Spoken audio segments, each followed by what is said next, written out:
Penuh lah. Dua. Itu udah cek. Udah. Ada satu ini sama ada. Itu nggak ada. Iya. Ada. Mulai dan Assalamualaikum warahmatullahi wabarakatuh. Kami di sini dari kelompok yang mempresentasikan tentang ketimpangan pembangunan yang sekarang mungkin ada yang tidak merata dan juga tidak merata. Perkenalkan anggota kelompok kami. Saya Febriani Satitri. Saya Rizky Amalia. Saya Lukman Nurjunia. Saya Raisa. Saya Hilma. Saya Naya. Saya Nasra. Saya Muhammad Nafi Alfiya. Saya Mario Bekasi. Saya Rabi Sudrajat. Saya Ari Ahmad. Oke, nextnya di sini kami akan membahas ada daftar isinya. Yang pertama ada pendahuluan, yang kedua ada fakta dan data, yang ketiga ada penyebab, faktor penyebabnya, dan keempat ada dampaknya. Yang kelima strategi, yang keenam studi kasusnya, yang ketujuh ada kesimpulan, dan yang terakhir ada ucapan terima kasih. Selanjutnya.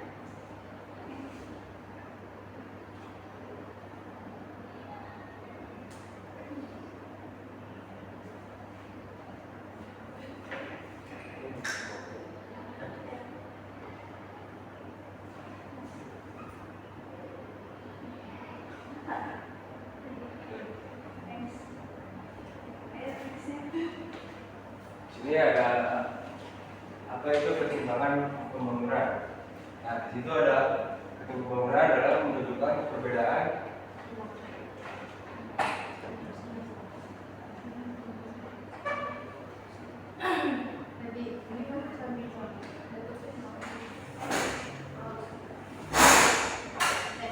manfaat sumber daya antara masyarakat ini mencakup ekonomi, pendidikan, kesehatan, dan infrastruktur. Yang pertama itu ada ketimpangan pembangunan adalah kesenjangan dalam akses dan pemanfaatan sumber daya serta hasil pembangunan antar wilayah atau kelompok masyarakat. Yang kedua ada ketimpangan ini bisa muncul di berbagai sektor seperti ekonomi, pendidikan, kesehatan, dan infrastruktur, dan akses terhadap peluang kerja. Yang ketiga itu ada pemerataan pembangunan sangat penting untuk mewujudkan keadilan sosial dan mendorong pertumbuhan ekonomi yang berkelanjutan di Indonesia.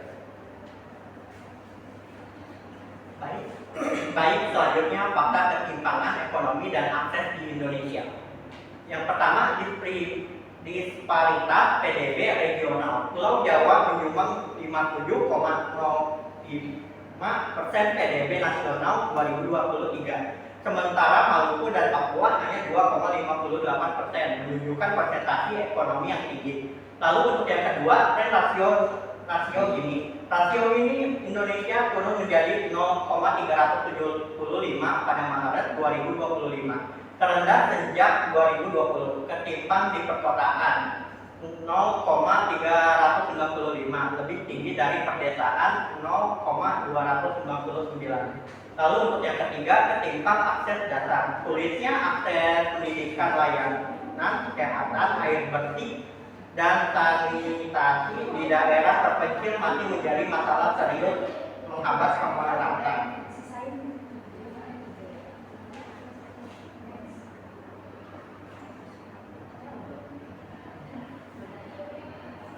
Selanjutnya ada penyebab utama, faktor geografis dan SDA.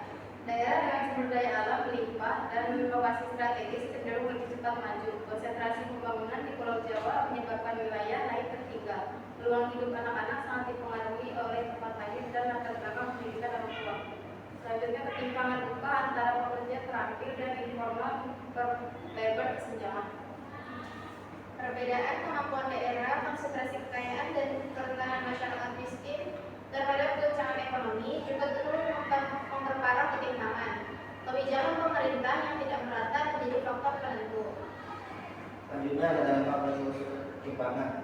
Yang pertama masalah sosial, penimbangan pendapatan, kemiskinan, dan ketidakadilan dalam akses layanan publik memicu konflik sosial yang merugikan masyarakat.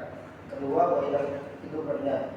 Terbatasnya akses pada pendidikan, kesehatan, air bersih dan sanitasi di daerah terpencil menurunkan kualitas hidup masyarakat.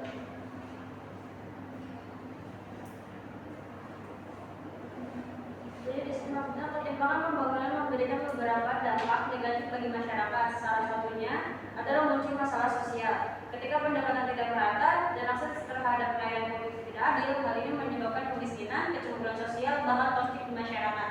Dampak lainnya adalah rendahnya kualitas hidup. Di daerah yang tertinggal, masyarakat sering mengalami keterbatasan akses terhadap pendidikan, pelayanan kesehatan, air bersih dan sanitasi. Akibatnya, kesejahteraan masyarakat menjadi tidak merata dan kesempatan untuk berkembang jadi lebih kecil.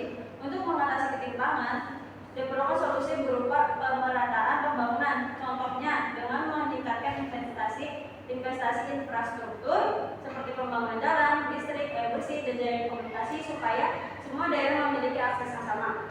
Selain itu, perlu juga pemberdayaan ekonomi masyarakat, misalnya melalui pelatihan keterampilan, bantuan modal usaha, dan akses pasar. Dengan begitu, masyarakat bisa menjadi lebih mandiri dan kesejahteraan dapat meningkat secara merata. Selanjutnya di sini ada beberapa strategi yang bisa dilakukan untuk mengatasi ketimpangan. Yang pertama itu ada investasi di infrastruktur. Pertama, pemerintah itu perlu fokus ke pembangunan infrastruktur, misalnya seperti pembangunan jalan, listrik, air bersih, dan jaringan komunikasi harus merata. Karena kalau misalnya akses dasar ini belum ada, daerah akan terus tertinggal. Terus yang poin kedua itu adalah pemberdayaan ekonomi. Hal itu bisa lewat dari pelatihan keterampilan, bantuan modal, sampai membuka akses ke pasar. Jadi masyarakat tidak cuma bergantung, tapi bisa mandiri secara ekonomi.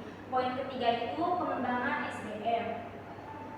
Caranya itu memperbaiki pendidikan dan layanan kesehatan, terutama di daerah yang tertinggal. Karena tanpa SDM yang baik, pembangunan juga tidak akan maksimal. Terus yang poin keempat itu ada kebijakan fiskal progresif.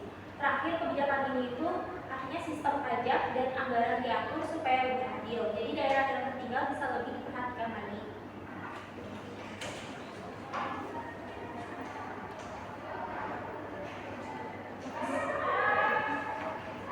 Selanjutnya ada inisiatif dan kebijakan pembangunan. Di sini ada RPJP, yaitu rencana pembangunan jangka panjang dari 2025 sampai 2025 itu 20 tahun. Rencana pembangunan jangka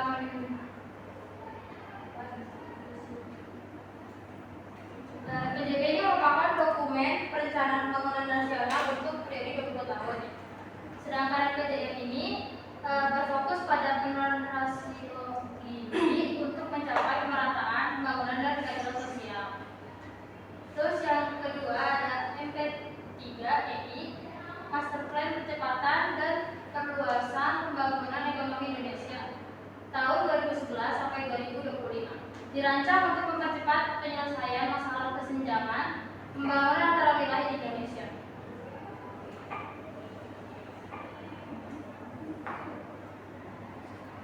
Selanjutnya itu nomor 1 itu ada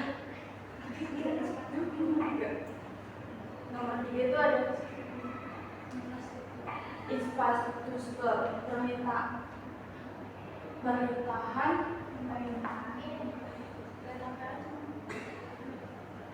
permintaan memprioritaskan pembangunan di wilayah timur Indonesia dan daerah perbatasan untuk mengurangi dan meningkatkan serta aksesibilitas.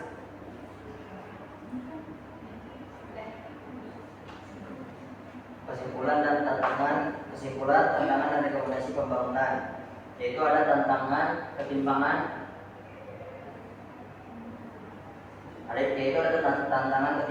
yaitu meski rasio Gini menunjukkan perbaikan ketimpangan pembangunan di Indonesia tetap menjadi isu krusial yang memerlukan perhatian serius untuk pemerataan yang adil. Lalu ada strategi holistik, yaitu pembangunan berkelanjutan dan merata membutuhkan strategi yang menyeluruh dan terkoordinasi antar sektor serta wilayah, memastikan semua pihak terlibat aktif. Jadi meskipun ketimpangan di Indonesia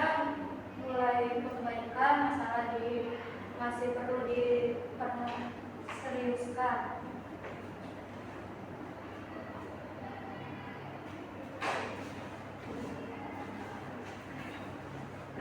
Oke, sekian dari kelompok kami, kurang lebihnya mohon maaf. Kalau ada salah atau tutur kata yang kurang, berkenan mohon dimaafkan. Wassalamualaikum warahmatullahi wabarakatuh.